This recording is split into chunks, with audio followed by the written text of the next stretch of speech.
My brothers keep a show, I gotta let them know.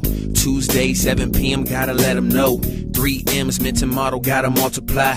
God gets all the glory, hands in the sky. My brothers keep a show, I gotta let them know. Tuesday, 7 p.m., gotta let them know. 3 M's meant to model, gotta multiply. God gets all the glory, hands in the sky. My brothers keep a show. Introduce the host. My brothers keep a show. Introduce the host. Pastor Dr. Michael Green.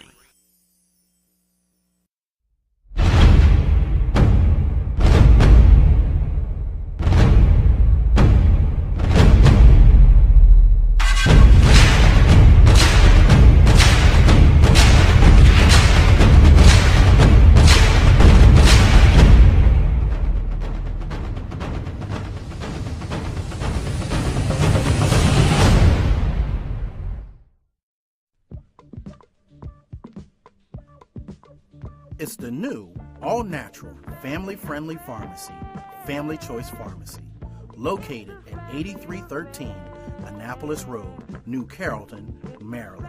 Family Choice offers alternative medicines as well as discount programs you can easily enjoy. Come be a part of our family at Family Choice Pharmacy, as every family should know their pharmacist. If you're looking to join the family today, you can reach us at 301-577-1212 at Family Choice Pharmacy.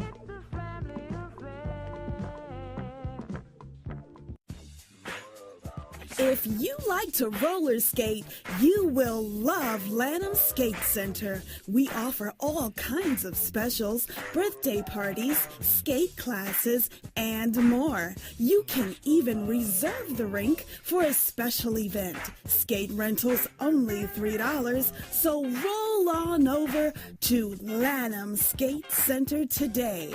Located at 9901 Lanham Severn Road in Lanham, Maryland. For more information about our weekly schedule, visit us on the web at lanhamskatecenter.com or call for more information at 301-577-1733. That's 301-577-1733. See, you can make me laugh.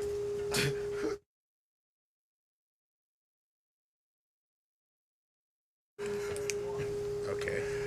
Good evening, and welcome to the greatest show on this side of greatness. Of course, you know, it's my brother's keeper, and it is Terrific Tuesday, and it is great. And of course, you know, tonight is with me, sidekick, co-host, Dr. Bryan Champion is in town with me this week before he goes back on travel. Also, we like to thank the Dallas, Fort Worth, San Antonio, Texas area, Raleigh, Durham, North Carolina, New Jersey, Maryland, Washington, D.C. area, along with Virginia. Of course, we're going across the country and to Pomona, California, as well as Ontario, California. And we're going to thank Bishop Jelani Kafela for his constant support, along with Bishop James B. Walker, the Christian Methodist Episcopal Church's 7th Episcopal District presiding prelate, for his support as well. Thank you so much. And also, we're leaving out of the month of October, and this is our first show in November. I tell you, time flies when you are having fun. Just some housekeeping rules. The telephone number call in is 301-429-9247, 301-429 WBGR. And remember, you can catch us on Roku as well as catch us on Fire Stick by downloading the WBGR app, and voila, we'll be in your home on your 67-inch color television, HD, 4K television. So definitely like us and share the segment tonight, where we're going to be talking about voting, of course. And did you go out and vote today? Did you vote today? We want to know, did you vote today? Did you vote today, or did you early vote, Dr. Champion? Yeah. First of all, welcome. Well, thank you. Always good to be back. I know I'm on a different side today, so I keep turning this way to talk to you. But, hey, we got to switch it up on everybody, make it interesting. That's quite all right. But yeah. So, but no, I voted, early. Okay. And so, because I knew I wanted to be here tonight. Okay. And Okay. So, did everything quite a while ago. But Okay. yeah, it's good to be here. Yeah, well, brother, it's I must say, man, you have been a blessing and coming in and sharing and just being a part of my brother's keeper. And in a minute, you'll be almost a year. Yeah, and it's really been a blessing. I appreciate the opportunity that you gave me from that first episode, and how from that first episode has grown into, Amen. I almost got a permanent seat. Got a permanent seat. So, but I'm looking glad we forward to signed that contract.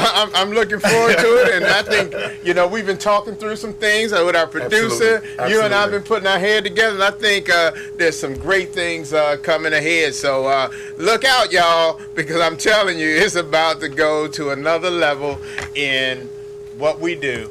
Amen. And I guess, like we always say, and we want y'all to know and remember this, is that we're not just some studio guys. Yes. We will Yes. get out into your church, into your community, to your school, and do what we need to do to let you know that men make a difference and that we are our brother's keeper. Amen. We are our brother's keeper. Definitely, we do men's ministry workshops. We also do leadership workshops as well. So definitely you can hit us up, pastormgreen@gmail.com. And definitely we send you out a packet, and you can let us know what you need, and we can tailor make a workshop just for you based upon the needs of the house. Also want to let you know, on the 17th of this month, which is November, we're going to do a hospice care workshop. It's called A Graceful Exit, and we're in partnership with the chaplain Diane Hugger over at Washington Hospital Center. She's the chaplain, and she's coming over to do a graceful exit. It deals with hospice, because a lot of times we think of hospice care, we think of death. So there's many areas to hospice care, as well as taking care of your senior parent as well. So on the 17th, and that is at 9 a.m. until 2 p.m. And also we'll be having on the 25th of this month, we'll be having our 103rd year anniversary. And we would like for you definitely to come out and be blessed with the morning service, Reverend Herman Scott, and also we will be having Reverend Billy T. Staten Jr. from Providence St. John come over and doing the evening service. Man, it's going to be phenomenal. And again, the address is 923 Cedar Heights Drive, Cedar Heights, Maryland. The zip code is 20743. And again, we extend the invitation for you to come out and have a wonderful time. Also, this past Saturday, we had an awesome time with we do a once a month food giveaway. And man, the community just came out, man, and it just really shows that there is a need in the community, and our hand is on the pulse. In fact, we were even, we have some seniors in our community, and we were also able to take food over to the seniors, and it was blessed. It was definitely a blessing. And remember, every first Saturday, we do a grocery food giveaway, 923 Cedar Heights Drive, Cedar Heights, Maryland. And that is 20743, zip code St. Matthew. And it's going down over at the mat. And, again, the Bible study, man, is phenomenal. And, the people of God are growing. And it's like, whoa, hold on, God, we're going to have to stretch out the church a little bit. But definitely it's very powerful.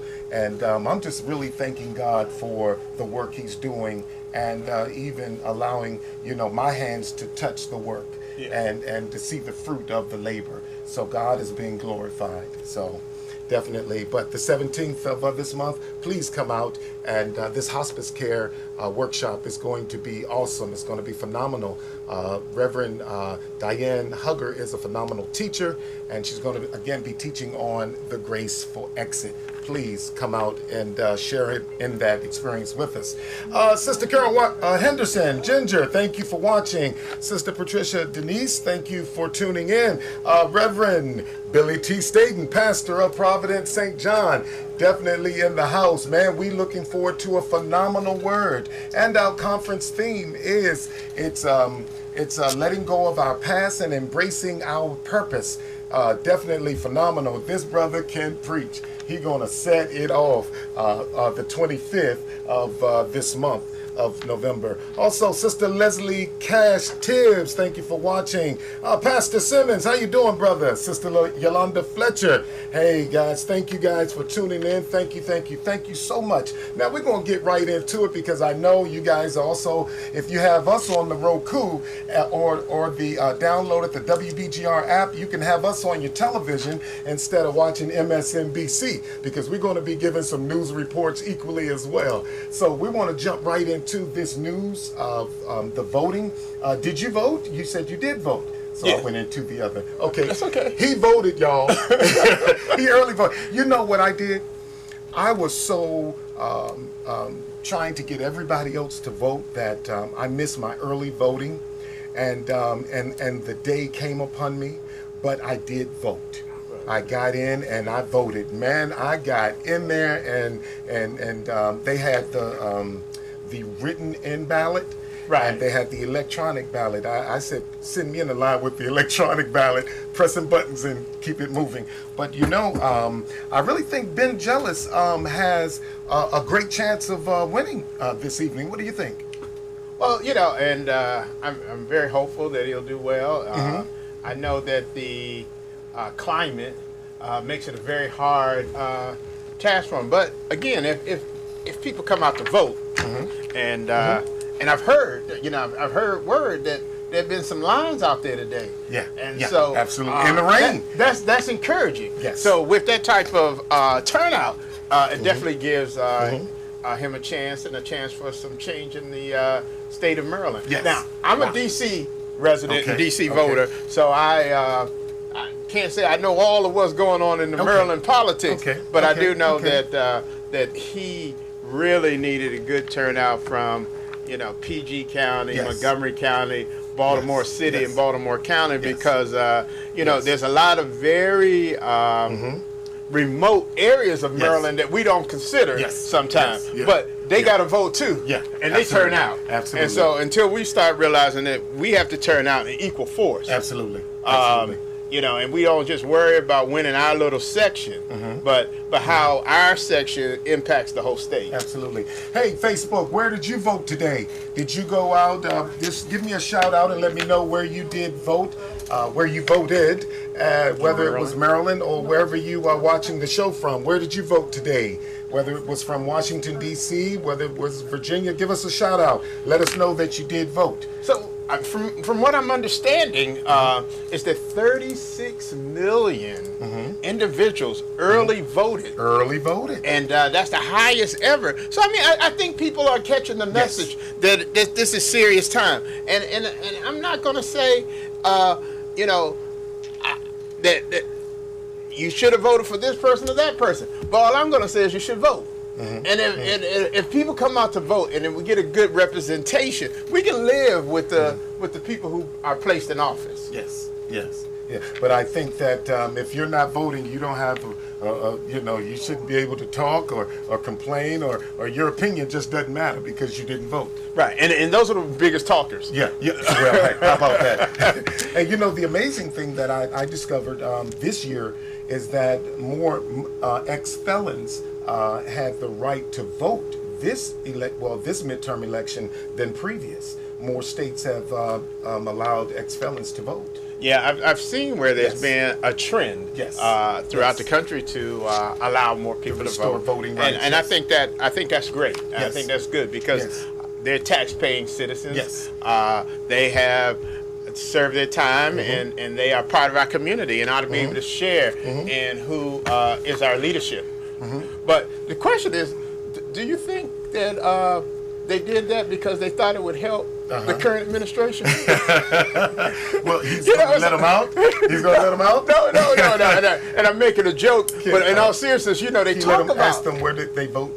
They talk about the United States being a country built from crooks and thieves. Yes.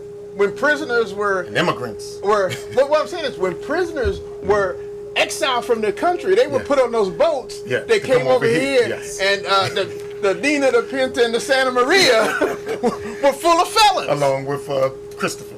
Right, they were full of felons. Okay. They actually tried to do mutiny on the ship. So it says what a great country we have. Yes. That was built by felons. Yes. So to not give felons a right to vote now is hypocritical to the foundation that we were built on, giving people a second chance. Yeah, well, a lot of a lot of the policies that are within our Constitution is hypocritical. But we stand in a country where we can change it from the inside instead of the outside. Right. So we must get involved, and casting our vote means getting involved. Right. That's the first step. You got to vote. First and foremost, absolutely. So when it comes to DC, I'm not going to tell you who you voted for unless you want to tell me who you voted for, but Muriel Bowser is up for re-election. She's the incumbent with DC. Right. DC. Those are his initials. So he has vote DC. Oh, okay.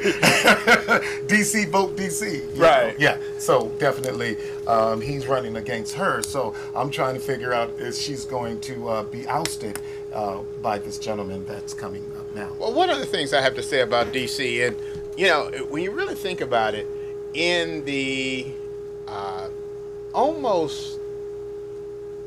actually it's been greater than in the almost.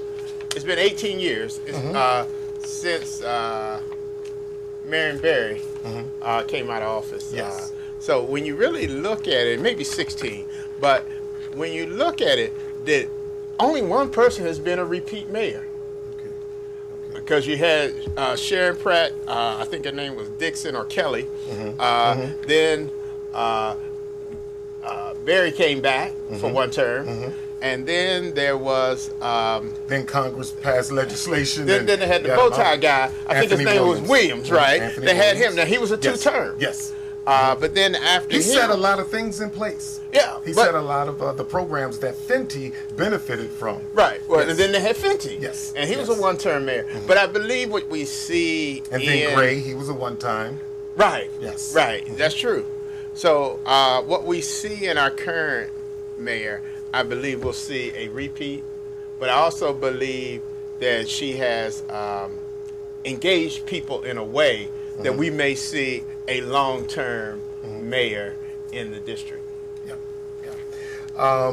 Getting back to the inmates or ex-felons voting, nearly 6 million Americans are excluded from voting because they were in prison on parole or are awaiting sentencing.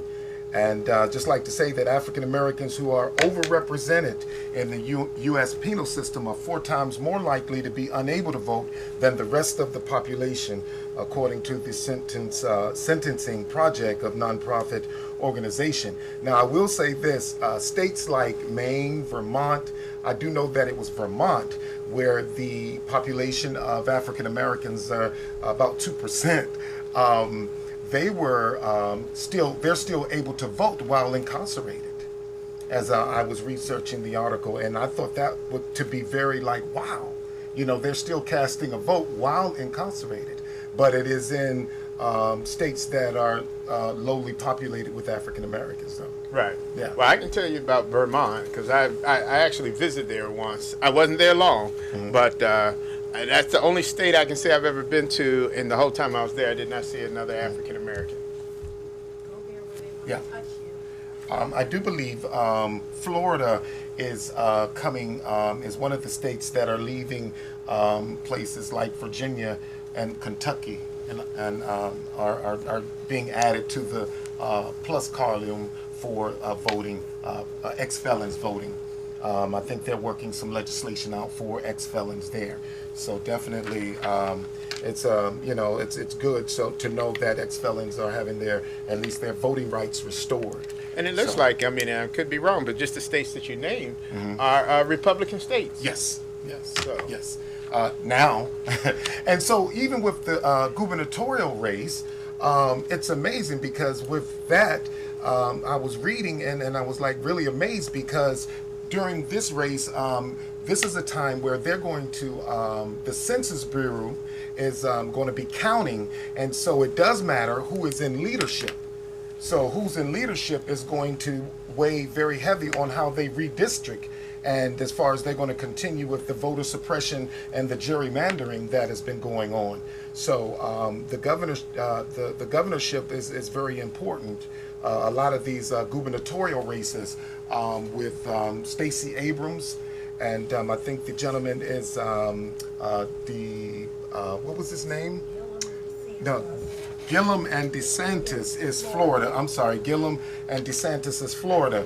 And that race there, along with Stacey Abrams and Ron Kemp, are in Georgia. And so with those races are very strategic because, again, as you said, those are red states.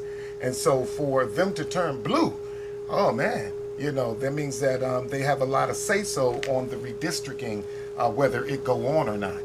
And so that's what a lot of the Republican Party has been doing, the gerrymandering and switching those districts around so that they can be successful when they run for offices. So, yeah. What have you been thinking about? Have you been following the race in Georgia with Stacey Abrams? Well, I know the polls just closed there. I know they just closed. What's been going on there? Have you been following?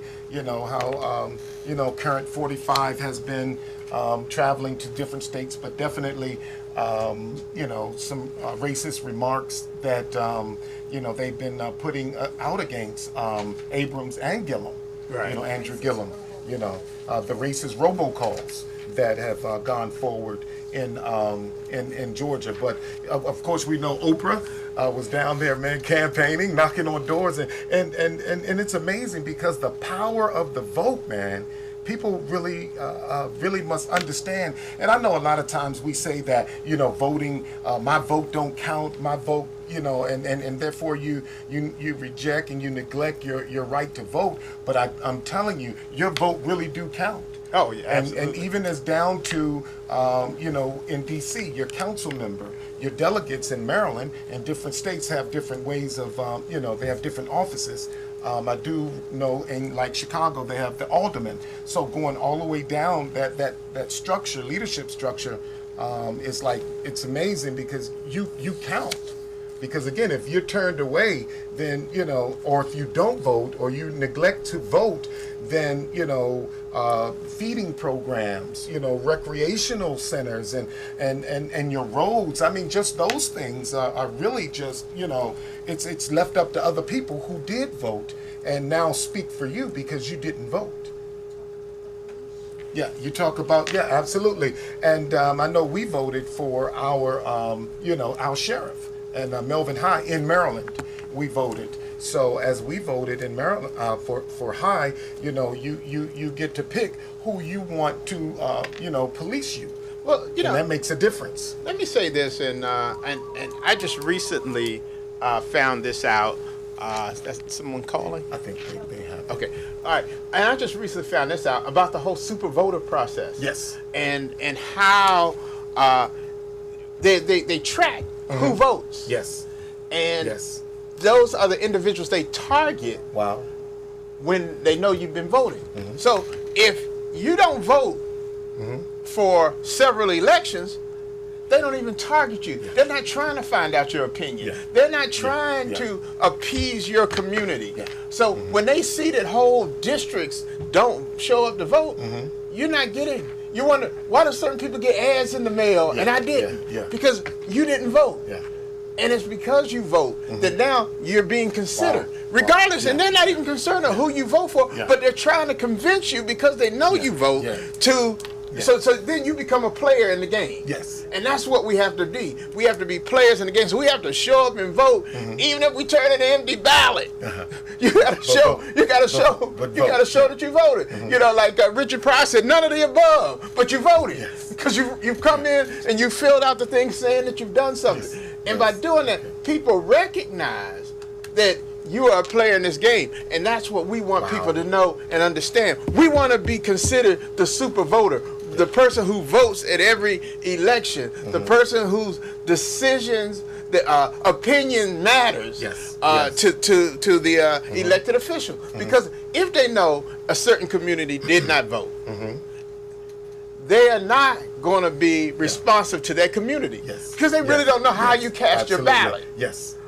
All they know is that this particular community showed up to vote, and that's where we want to be. We want to be communities who have high representation of voting. Now, from my understanding, that only about 10% of eligible voters in Maryland voted 2 years ago. So when you really think about only 10% voting, I was in that 10%. but it also means that 5% in one more person determines for the 100%. Yes. And do you really want to limit and let that small population run, make a decision that affects everyone? And you know, and that goes to say, as you're talking about, you know, the super vote, even with a lot of people thinking that they really control the vote. You know, a lot of Make America Great Again control the vote, where they really don't. It's just that people didn't come out. A lot of people really didn't come out to vote. Right. So, and that was pretty amazing. So I think even during this midterm, and then over the 30 million early voters, I think it's sending a message. I agree. It is sending a strong message. Yeah. And you know, I'm just can't wait to you know, after 8 o'clock and really see the polls. But I do know that we did have Johanna Hayes when we were down in Birmingham, Alabama. Yes. She's running for the 5th congressional, 5th. I'm sorry, excuse me, Miss Producer. She's the first black female running for the 5th congressional district in Connecticut, and we definitely want to at 7:30 say congratulations to her for That's right. And if somebody's watching this, knows what's going on up there, like just go ahead and put a little note into the text so that we know what's going on. Let us know that you know what's going on with the race. You know, 40%, 50%, and just get us you know, give us some numbers. Also, the young lady we had in here. So they're not reporting any early numbers or anything? Yeah. Okay. Oh, they don't want to be presumptuous. Well, they also don't want to influence the voters. Okay, they don't. Okay, so you know, like Steve Harvey when he gave the crown to the wrong so they don't want to have to pull the office back from the the person that they thought win or wanted to win. So yeah, but and also we had Hope Coley and she's running for ANC 840B. I do believe DC is closed at 7. I think they closed at 8. They closed at 8. They closed at 8 also. Yes. Okay, my mistake. Yeah, they closed at 8. My apologies. If you still have half an hour, DC. That's right. If you haven't voted, you can still vote. There are many places you have until 8 o'clock, 8 p.m. Please get out and vote. Still have half an hour, 30 minutes. 30 minutes. Get out and vote, please. But yeah, Hope Coley came past the station last week, and you know, and she announced that, you know, she was a write-in. And just to say that, yes, you can, you know, and you get out there, and they've been out there hitting the streets, man, and they've been really pushing. And so that's a very powerful piece because, you know, of a lot of the things that has been going on over in Southeast Washington D.C. A lot of the killings and a lot of the crime area. But you have a lot of mothers now who are standing up and crossing the line and saying no more. And so these young guys, man, or people who are drug dealers and breaking the law, these mothers are standing, man. And they're standing in strength, because in numbers it's strength. There are a lot of mothers, man, that are saying no more. No more shall my son die in the street, shot dead in the street, whether by police officers or by someone in the neighborhood. No more. And I think that's very powerful. So I'm waiting on those. I just can't wait till 29 minutes to pass. But even when we were talking about I'm sorry. Let me say this first. There are more women running for political offices this time around than ever before. Talk to me, man. What you got to say about that, brother? I mean, and it's only right. Yeah. That we start seeing more. We live in a diverse culture, and we have tended to, allow a majority to represent us. Okay. When they represent us, they represent it from their perspective. Yes. They represent it from their lens. And so the decision and understanding of policies they make and other things don't always affect all of us equally. Okay. But it's when we actually open our decision makers to a more diverse pool of thought that we get a better dialogue. We get more inclusive thinking. We get better opportunities to meet the masses of people. So I'm excited about more women being candidates. And now we got to do the right thing by not just having more women candidates. We have to have more women elected officials. So let's not just let them run. Let's be supportive and watch them get elected. Yeah, we have. I think it was I think she's a Hispanic congresswoman. She's running on New York Congress, and we have a Muslim woman running. And so, I mean, the variety of women. Would you like to be a part of this show, Ms. Session? No, but yeah. I mean, look, if we're gonna let go for, if we're gonna let go for the Congress, Yeah. With exit polls in Georgia. Okay. This is 16 minutes ago. They have record high turnout for non-whites. Wow. So wow. Record high. Record high. Wow. And we can tell who Stacey Abrams is. Yeah. Give her background. Okay. Stacey Abrams. Yep. Thank you. Okay. Right here on the wing. Right there on the wing, ladies and gentlemen. Democrat Stacey Abrams could become the U.S. first black female governor if she can beat her Republican opponent Bryan Kemp in a Georgia election marked by voter suppression claims and racist robocalls. The neck-and-neck race has been one of the most closely watched races this midterm season. Wow. Abrams started her political career at the age of 29 when she was appointed Atlanta's deputy city attorney.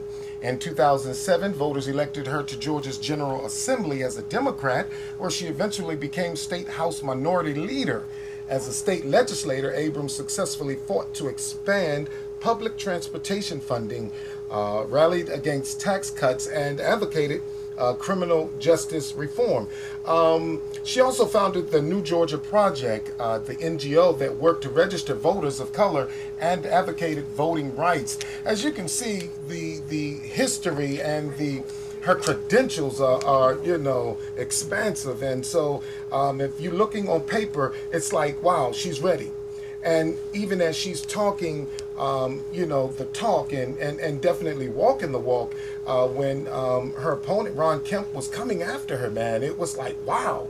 he resorted to like name calling and slandering and muckraking but yet and still she stood on topic. She addressed it and then moved right and remained on topic and addressed issues or challenges that the platform she was running on. And even she won me over with justice reform, the prison justice reform. So I'm like, wow, so definitely she is also awesome. And well, it's a weak platform that you have when you have to resort to name calling and making fun of people as your defense. And I mean, I know that when people do that, they're following a model of a leader. Yes.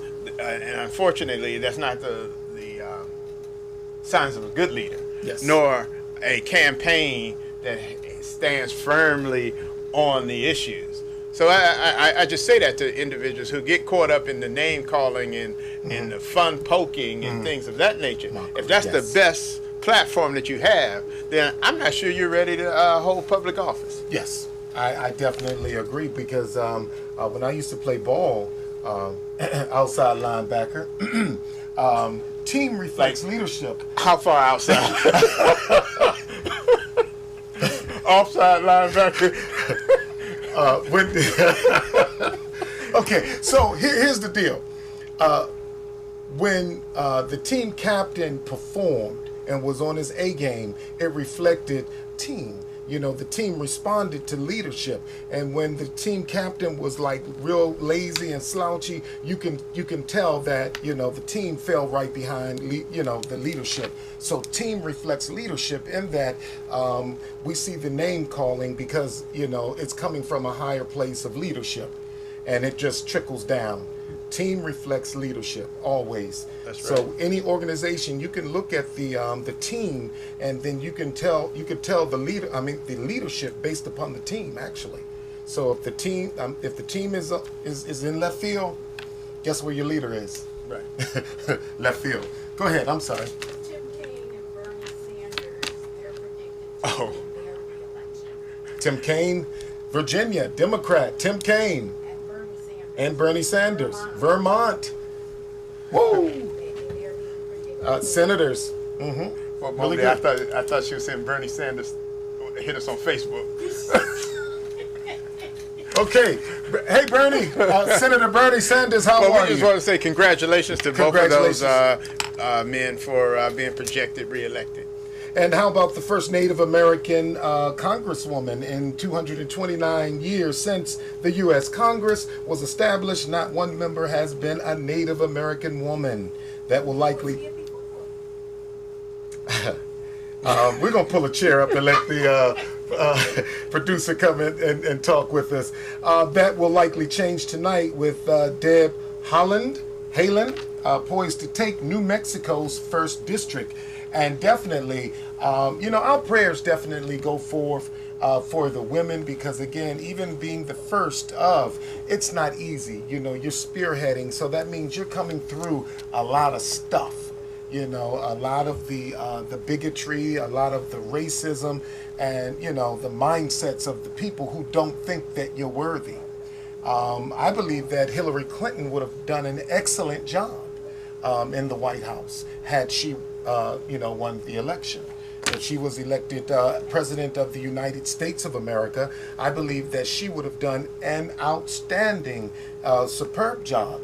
Because you look at her time with her husband, the health care really was, her baby.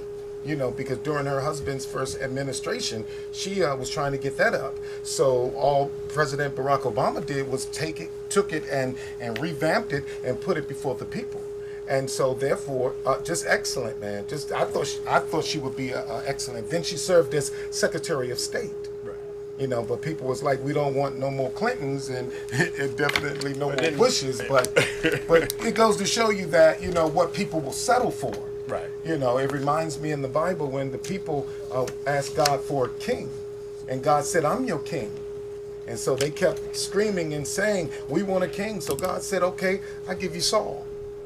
because the king will rape your women, take the best of your fruits, your best of your animals, and rape your daughters. And so therefore he said, I'll give you a king then, if that's what you want to be like other nations. So again, you know, we got to really watch when God is calling us to move forth in leadership. And my hat goes off to the women who are running, in these elections.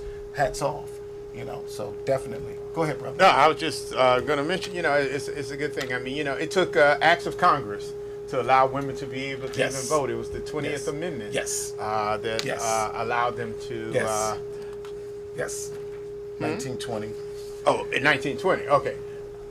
Thank you, Miss Producer. Again, you might as well come. Thank you, Miss Producer.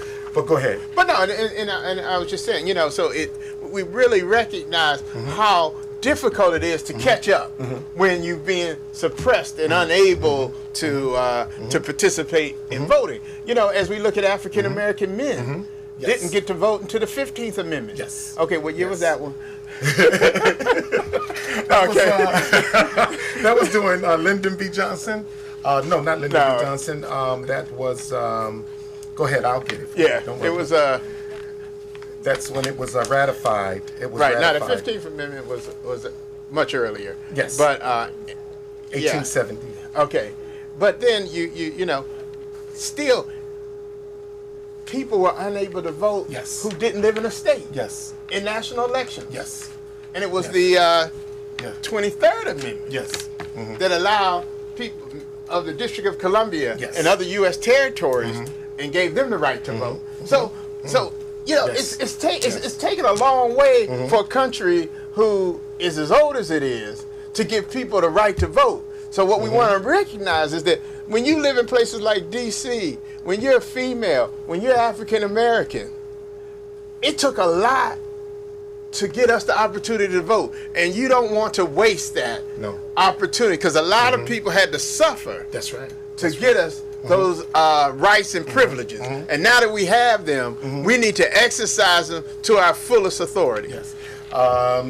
Brother Smokes, thanks for watching, checking in tonight. Sister Miss Melissa Gillespie, thank you for watching tonight. Hey guys, thank you for tuning in tonight. Sister Yolanda Fletcher, Reverend Monique Carr, thank you for watching. Appreciate it. Thank you so much for allowing us into your homes. Go ahead. Just want to make a note. We're talking about women, and you're talking about the women who are upset about what's going on in our community. In Atlanta, Lucy McBath, she's a challenger whose unarmed son was shot and killed over the dispute about loud music. Yes. So okay, I remember that one. Saying, you know, enough is enough. I'm getting in. I need to change things. Yes, and right. It starts with me. And sometimes, you know, it happens that way. And I think they call that chaos theory, where the smallest ripple causes the effect where you may see, you know, a tsunami, you know, somewhere else, but it was caused by a small ripple, by someone throwing a rock in a pond. Chaos theory state that something great can happen out of chaos. Tina Turner, singer, but she was abused violently by Ike Turner. And she became this great star. So organized, what they call it, organized chaos theory, where the smallest, where chaos, greatness happens out of chaos. So sometimes it's forced in many ways, because if certain things aren't going on, we have no reason to be, you know, upset. And if we're not upset, we become complacent. And it's through, sometimes, unfortunately, through adversity, that we begin to see that you say, why ain't anybody doing anything? And then all of a sudden, God said to you, well, how about you? Why aren't you doing it? And it's that, and it's often that acceptance of that calling and recognition that, yes, we're not doing anything, but it has to start with me. And if I can start, then maybe others will come and join the movement. Well, you know, one thing that I want to press upon the people, I want to ask the people tonight is because of the leadership that is shifting in the houses, in both houses, and the gubernatorial races, elections. What are you going to do to support the new leadership? I guess I'm speaking prophetically tonight to say, what are you going to do with the new leadership that is going to be on the horizon? Because new leadership, let's be proactive. Let's be proactive. So Facebook, give me some interaction. Let me know, what are you going to do differently under new leadership from your gubernatorial election, your Senate election, your House of Representative election, even down to alderman, council member, whatever capacity. What are you going to do in your community? What are you going to do in your city? What are you going to do in your state to support this new leadership that's on the horizon? Let's be proactive. Go ahead, brother. No, we got to make a commitment to change. First of all, we think change is going to come and we don't vote. But then after we do vote, we got to realize that that's still not enough to make change, because elected officials need supporters. They need individuals to advocate for what's right and what's wrong. What's right, advocate for what's right and against what's wrong. Yes. But we can't just be silent partners. We have to be engaged partners. And so I hope that as we move forward, recognizing that change comes from within, that we will be partners of change and begin to engage ourselves in our communities and in the work. Yeah. One thing that what we're doing is, even with our community, where St. Matthew is that we're getting out, man, and we're touching lives. Even if it's one by one, we're just getting out and just touching lives, whether it's just serving them food or just letting them know that, you are somebody, picking up a piece of trash. And that's one of the things that I'm an advocate for. Good evening, Sister Henderson again. She voted in Pennsylvania.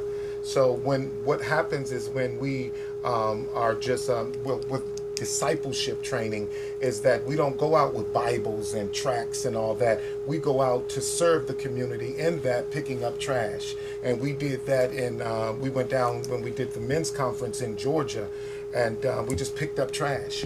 And when we picked up trash, people want to know who you are and what you're doing. And that's a way to kind of, segue right into, the ministry, because you care, and you care this much, and this is why I care. So again, when we go out in our communities to effect change, it's often as a result of us caring enough to, just pick up trash. Pick up trash. Just pick up trash. Right. That affect lives. People see and they want to know. They want to inquire. Go ahead, brother. Well, and I was just going to say, too, that people want to know how and who is voting. They want to know. They're looking at communities. They're looking at movements. They're looking at the fraternities, the sororities. They're looking at the black church, and wanting to know if they're voting. And we have to make those collective voices to say that we are voters, not just I'm a voter, but that we are voters. And you just got a message a moment ago where someone said, I believe it was Sister Ginger, said, I'm in Pennsylvania, and I voted. And if you're listening today and you voted, we want you to say, I voted, and what state you're from. Because we want people who watch this to know. We want to be able to talk about the community of believers and the fellowship that we have that is engaged in My Brother's Keeper is a voting community. That's right. And that we're making change in our communities. Not just one place, but all over. So just let us know where you voted from. Early voted, today voted, absentee ballot. Yes. Sister Yolanda Fletcher voted today in Virginia. Yay! Woo, woo, woo, woo. That's right. Monique Carr voted last week in PG. PG County. Anthony Smokes voted early this morning. Didn't say state. New Jersey. New Jersey. In the house, New Jersey. That's what we have. All right. Okay. Dr. Bryan Champion, DC, early vote. That's right. Yay! Yours truly, PG County, today. Yay! April Barksdale voted in South Carolina today. Yay! Tarina Wimbush Williams voted in PG County. That's all right. That's all right. That's what's up. That's what's up. That's what's up. That's what's up. Yeah. That's what's up. That's right. We're making a change. Amen. That's that. You're absolutely right. So we are a voting community. My brother's keepers. We are a voting community. Right. And that's what And we're an about. engaged community. And an engaged community. Absolutely. And to me, without being engaged, you lose the pulse, of the people. And so when you lose the pulse of the people, you walk around and you just doing anything. You're just doing self-seeking things, And now, when you're engaged, you can actually hold leadership to, their feet to the fire. You can hold them accountable because you're working on certain committees and projects. And so therefore, what's going on. You're not leaving it to chance. And I know it's hard when you're working all day and you got to get off. But, man, you got to show up at those meetings, man. Right. Even when they're having those meetings and they're projecting, on how they're going to spend money, as far as the budgets for our cities and our states. So you got to sit in those meetings and know that your vote make these things happen. And even the gubernatorial election, we talk about the Census Bureau. They're going to be counting numbers. And that's very important because that's going to determine whether or not we have the adequate amount of resources as far as rec centers, recreational centers that will be open for our children, the better schools. So therefore, if we don't stand up now, we can't sit back and say, man, that was wrong. Man, they treating us any kind of way. No, they're not, because you didn't go out and vote. That's right. Even my brothers who have just been, their voting rights have been restored because of, being an ex-felon. You get out and you do it. You make it happen. Make your voice count. Yes. Georgia, 6% so far reporting, and Republican Kemp has the lead right Okay. now. Okay. Kemp has the lead. Okay. But let's not be 6. discouraged. It's not Oh. bringing in Atlanta yet. It's not bringing Oh, some absolutely. of our populace. DeKalb County, it's not bringing in, what's that, Stone Mountain? It's not bringing, We haven't been counted yet. Oh, absolutely. I absolutely agree. We'll show up late, but we're going to show up. In fact, 7 more minutes. Six minutes, Dr. Georgia's Fresh. I'm sorry. Georgia's closed. Georgia's closed at 7? They close at 7. Okay, they did close at 7. Okay. I knew it was a few people that did close. So, but again, we got to be on top of it, man, so that, make our voice count. And I'm just talking about organizing, getting in these, our cities and our communities and organizing and sharing. One thing that I had a couple do this weekend while we were doing the food grocery giveaway is we're going to start a community garden. We're going to start a community garden to get the people involved in our community by gardening. Yes, ma'am.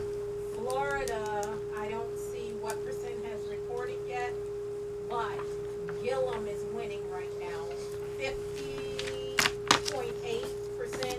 DeSantis, 48.1%. They said that was going to come down. Are they still open or are they closed? They closed. They closed. Right. As well. Okay, it seems like the ones that are closed. Right, they won't report. Okay, they until won't close. report it until they close. Okay. Right. Yeah.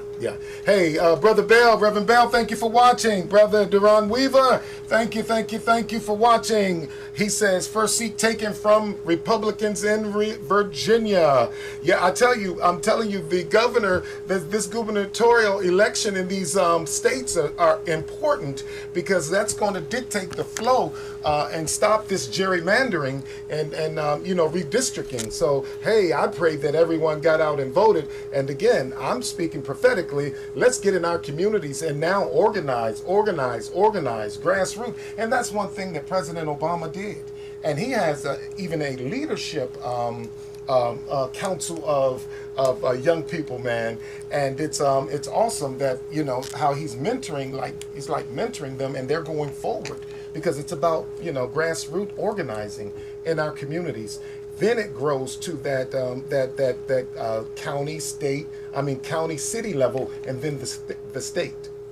So I'm excited about what's getting ready to happen. So I'm just asking everyone to get involved in any level, because I know, as I was stating before I lost my train of thought, I know that, it's hard sometimes when we are getting off from work and we got to pick our kids up and there's so many things that, we have to do, and it seems like it's not enough hours in a day, but we have to get involved. It's a necessity. Go ahead, Brotha. No, I was just going to say, and I know it's almost time for us to close, but, again, we are connecting with a national audience here. Yes. And when you all reply to us and say that, hey, we are voting,